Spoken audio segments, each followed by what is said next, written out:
But that probably sums up Manchester United. There's your centre forward, you know. So they're on top of you. They don't let you breathe. And I'm talking about these three midfield players. But initially, I'm going to talk with Lindelof. So he starts in here and he comes into this position here. This is what Ruben Amorim wants from his middle centre back. I don't get it. He doesn't want to receive the ball there. I don't think any centre-back Manchester United have got at the club wants to go in there and try and receive the ball with his back to goal. I'd even go as far to say is probably one of the best footballers centre-backs Manchester United have ever had was Rio Ferdinand. I don't think he'd be comfortable going in there. So I don't get what you gain from it. But he goes in there, he's got his back to play. But again, as I said, you've got Joe Linton going, you've got Tonali going, you've got Guimaraes here. He now gets the ball again. He's not a player to receive the ball in here. A midfield player receives that on the left foot and goes out the other side. He's not even a coaching centre-back, Lindelof. Let's be totally honest about it. He uses his right foot and they end up losing the ball. But a lot of that comes from this pressure in here, the three midfield players on top of you, in here, and then they win it because Trippier's high.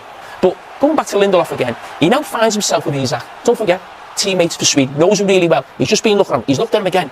I mean, what is going on there? I'll never know. I mean, it's actually a poor touch, but because of the position of Lindelof. I don't know what he saw, what he thought that was going to happen. Lenny Euro doesn't go back and try to defend. They're second in everything. The desire was on Newcastle's side. It's just not good enough, really. That's what it is. We're talking about not just like a team lacking.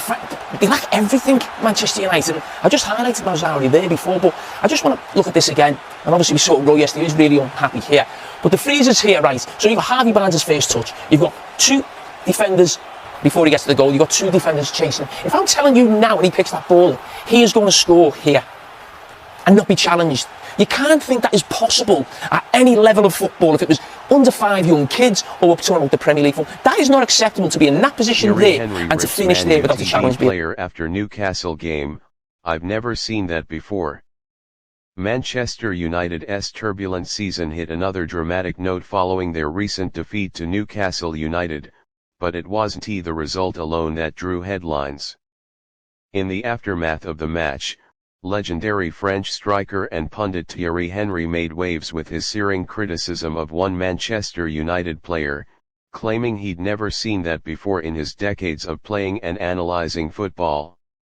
The comments, made during the post-match analysis on CBS Sports, have sparked widespread debate among fans, pundits, and former professionals alike.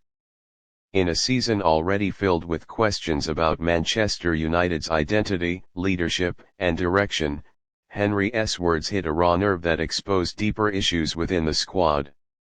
Let us unpack what happened on that night. This centre-back, the middle centre-back going in here. Now, it's not really about the system of the back five, because when we just stop it now and the goalkeeper gets it, you could argue, okay, that's a system of a 4-3-3.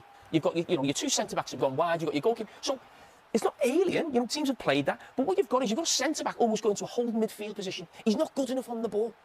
Centre-backs play there because they're probably not good enough on the ball in there. Now, what he wants, Ruben Amorim, he wants this centre-back to almost make it like a double pivot, and then the midfield players can push higher up the pitch. So normally Bruno Fernandes will be higher up the pitch with Eriksen here, and maybe you can push the opposition back in that position there. But the thing that I don't like about it, very rarely do I see the ball go into this player, because they don't really want it. He's actually getting blocked off as well.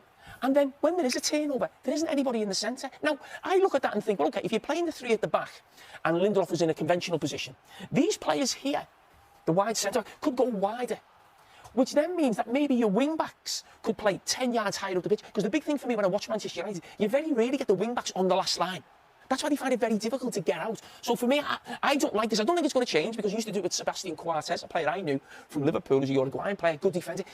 Really poor on the ball, but he used to play that role for Sporting Lisbon as well. I don't really get it or understand it. And then this is a problem. The goalkeeper obviously makes a mistake. But obviously, if you're playing a back three, Lindelof would be in this type of position if there was a turn-up. But again, it's just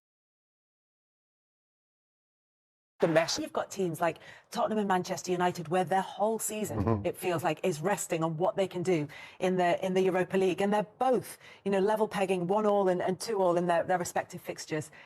And who knows? Who knows what could happen? It doesn't feel hyperbolic to say what happens next season could rest on what happens in these next two games for them. 100%. You look at both of them where they're in the league, and there's no reason for them to be in those positions. There's no reason at all.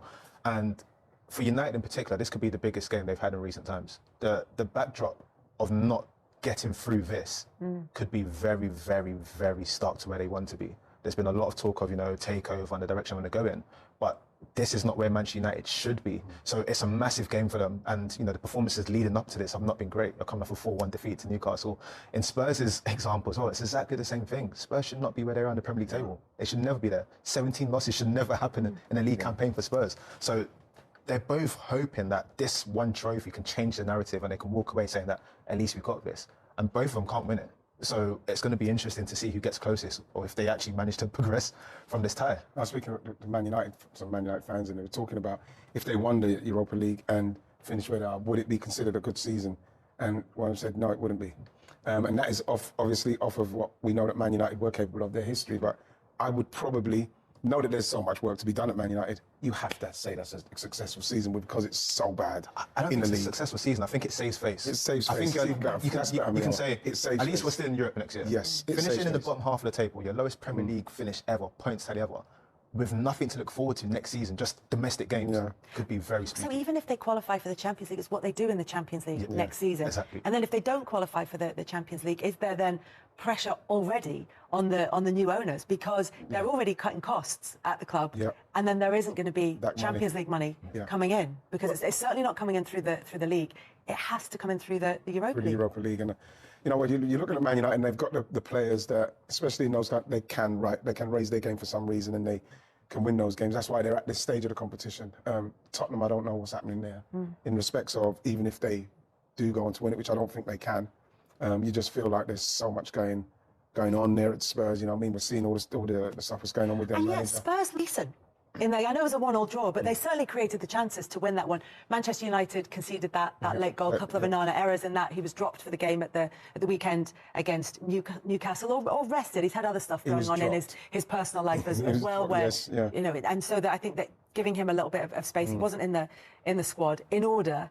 Ruben Amorim said to be fit for this game in the Europa League on Thursday night, and that's all he wanted to talk about after the defeat by Newcastle. All Amorim said was Thursday. We're looking ahead to the game against Lyon on Thursday. I just hope it's not put too much pressure on them in a weird sense because, the league is essentially a write-off. But United do have young players. They brought in a young Harry to play in their game as well on the weekend. Seen that before. Manchester United's turbulent season hit another dramatic note following their recent defeat to Newcastle United, but it wasn't the result alone that drew headlines.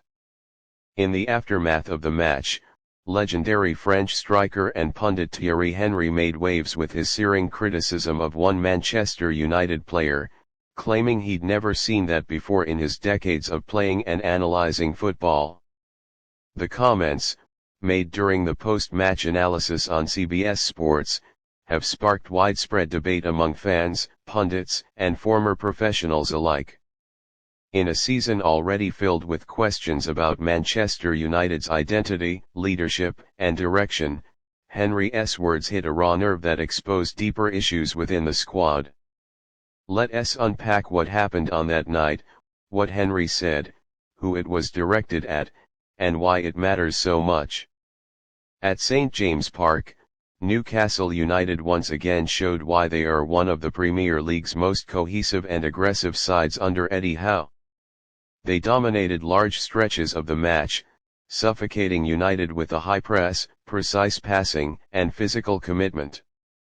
Manchester United, on the other hand, looked devoid of ideas. They lacked structure in midfield, urgency in attack, and perhaps most worryingly a sense of collective purpose. It was a performance that was far too familiar for United fans this season. Goals from Anthony Gordon and Alexander Isak sealed a deserved 2-0 win for Newcastle, but it was the manner of United's defeat that concerned observers more than the score alone. During the post-match coverage, Thierry Henry was visibly animated. Known for his usually calm, analytical approach to punditry, Henry broke character to express disbelief at the attitude and body language of one specific Manchester United player. "I'm sorry, but I've never seen that before," Henry said, shaking his head. "You're losing, your team is getting dominated, and you're walking like you're waiting for the game to end. That's not football. That's not Manchester United." While he initially held back on naming the player, it didn't take long before he called him out directly, Marcus Rashford. Yes, I'm talking about Rashford, Henry confirmed. This is a player I've admired for years, not just because of his ability, but for what he represents off the pitch. But tonight that was unacceptable. Completely unacceptable. The specific incident Henry referred to came in the 75th minute, when Manchester United were trailing 1-0. After losing possession near the halfway line, Rashford was seen walking slowly back into position while Newcastle surged forward in a counter-attack that almost resulted in a second goal. Henry, along with fellow pundits Jamie Carragher and Micah Richards, replayed the clip several times. "I'm not asking for players to be perfect," Henry continued. "But I demand effort. You can't switch off like that, especially not when you wear the number 10 shirt for Manchester United. It's symbolic. You inherit that number knowing what it means." Marcus Rashford's 2024-25 campaign has been riddled with inconsistency.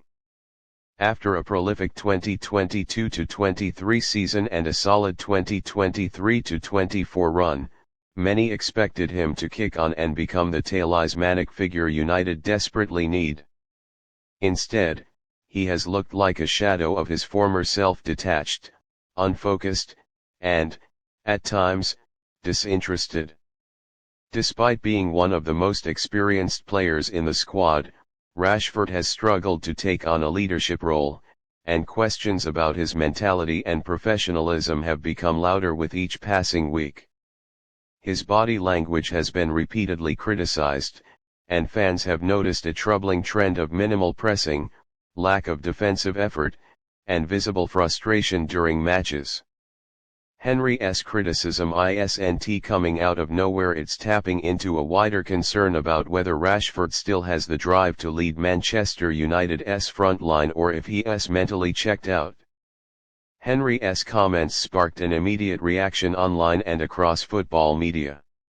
Some supported him, echoing the sentiment that Rashford's attitude has been concerning. "Henry is spot on," tweeted former Arsenal midfielder Paul Merson. "Talent is one thing, but you've got to want it. Rashford doesn't look like he wants it right now.